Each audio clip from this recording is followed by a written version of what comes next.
So y'all want to hear about the time I was buck naked in the back of a cop car?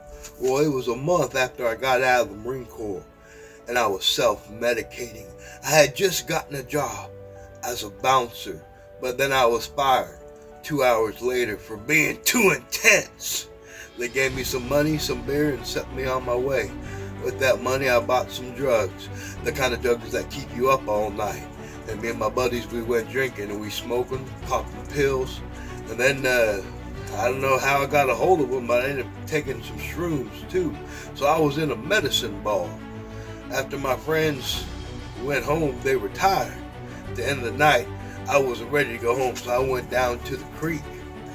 And I started having me a good old time by myself, howling at the moon. And then all of a sudden, I hear the cops surrounding me. So I got all freaked out. I said, they ain't gonna catch me.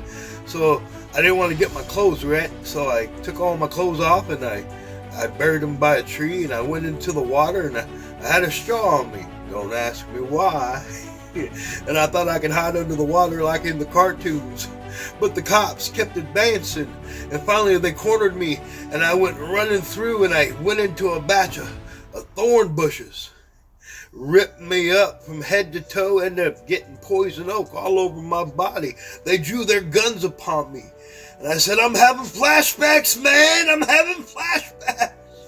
They arrested me there, buck naked, put me in the back of a cop car, buck naked, and I started talking to them. And once they started talking to me, they're like, man, we can't take this guy to jail. He's just having PTSD. So they took me to the crazy house. And in the crazy house, they finally gave me some scrubs, but they walked me into the crazy house, buck naked, in front of a whole bunch of crazy people pooping on themselves. Finally sobered up, they let me home. I tell you the story, not to glorify my debauchery, my sin. But the Bible says God chooses the foolish things of this world to confound the wise. And I am proof of that.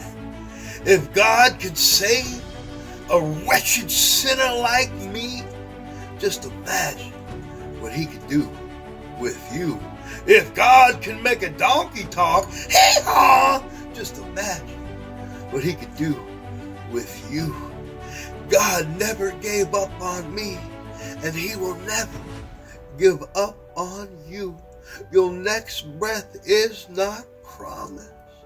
Cry out to him in spirit and truth and ask him to show up, and he will.